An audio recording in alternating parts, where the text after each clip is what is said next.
So the beta for Arena Breakout Infinite just came out for PC, and it's been pretty successful, at least on Twitch.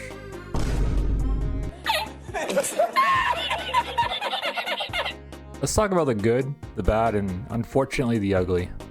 Going into the game, I didn't expect it to actually be good. I figured with all the drama that surrounded it that the game was just going to be another Tarkov clone or something along those lines, but I was pleasantly surprised when I actually started playing it, and my expectations were completely subverted.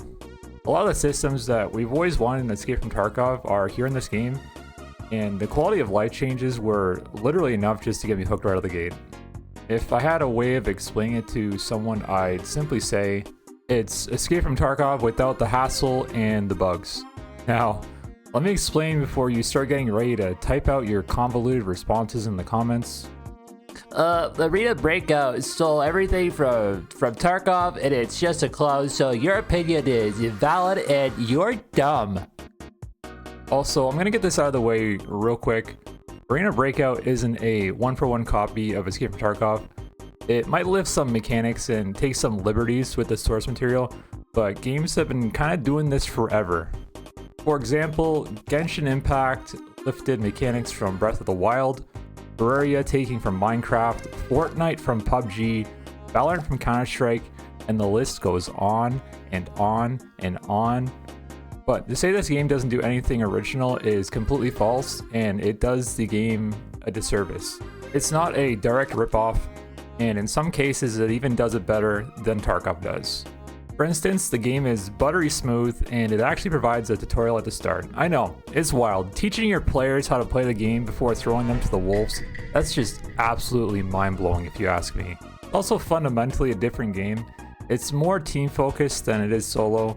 Not to say you can't solo the game, because you absolutely can, but there is a big emphasis on working with other players to complete tasks or win firefights. When you load into a raid, you're automatically placed into a match with teammates. You can turn this feature off, but in all honesty, it feels pretty good. For example, I jumped into a match with a random person before I made this video, and we played the raid together. Turns out he's actually a really cool guy. Have you seen the Viva La Dirt video of them playing Tarkov for the very first time? Yeah. And like they're like, yeah, everything is basically just like a punch in the balls, dude. Oh, you want to look at your map? That's a punch in the balls right there. Yeah, literally. You want to put on your gear? That's a punch in the balls. You want to trade things? Punch in the balls. Oh, you want to? Oh, in front of us. There's another one on the left in the woods. It's definitely kind of weird playing an extraction shooter and making friends with a completely random person without sending them back to the lobby or getting hate mail over it. Also, please subscribe. A lot of the issue I had with playing EFT was particularly playing alone. Yeah, I found it really boring, and I just wished I had people to actually play with, which is part and partial why I built my Twitch community the way it is. There's always someone to play with and talk to, and if you're interested in joining the community, I'm just gonna drop a Discord link down here. The traders also act completely different. They still give you tasks, but they don't give you any rep level. The stuff they sell is completely based off your level and nothing else. This makes things a lot easier and simpler. I don't have to worry about, wow, I sure hope I don't lower my rep and make this trader take longer to level up. I just simply play the game. Gun building is also wickedly fast in Arena Breakout. From the start, you got a gun building menu where it's simple and seamless, and I was blown away.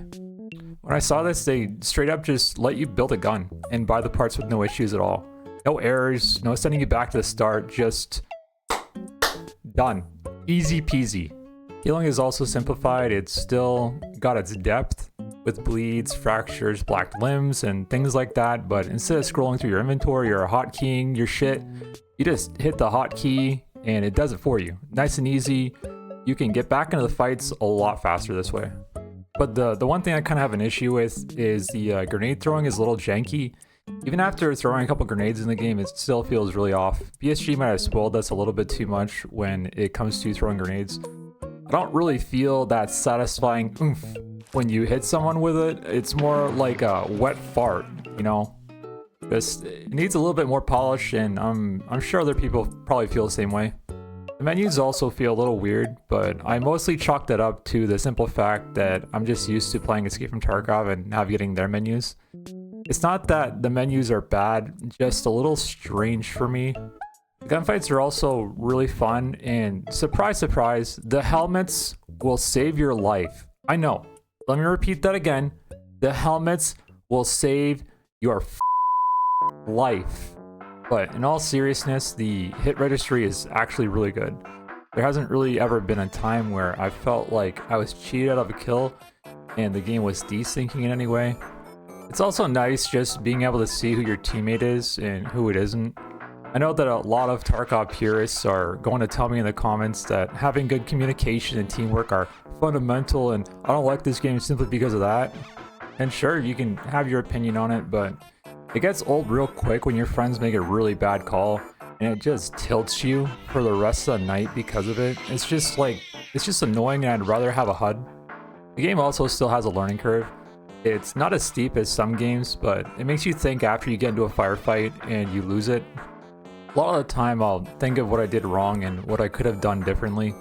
Mainly what ammo I had and what ammo I could have been using instead. Or hitting him in the face instead of the chest. You know, just little things like that. The last thing I want to touch on in this game is specifically the itemization and the flea market, because this is an early impressions and I don't want this video to be longer than it already is. It's not a review yet. When you hit the item description button, you can see in the top right of the screen an approximate item's worth, and it's actually really insane. This is one of those quality of life changes that I wish I had in pretty much every looter shooter that I played. The simple fact that you can figure out whether it's worth keeping or ditching an item. And believe me, you're gonna be doing a lot of looting in this game, whether it's on your main character or your covert character, which is basically a scav. The flea market is more or less Tarkov's flea market before the found and raid status patch. You can put whatever you want up there, level 6 armor, thermal scopes, the best ammo, whatever the hell you want. The only limitation is you can't put up pre-made weapons. But just like Escape from Tarkov, it's expensive to buy from the flea, so maybe hold off a little bit on doing that. Anyways, that's basically the overview of the beta for me.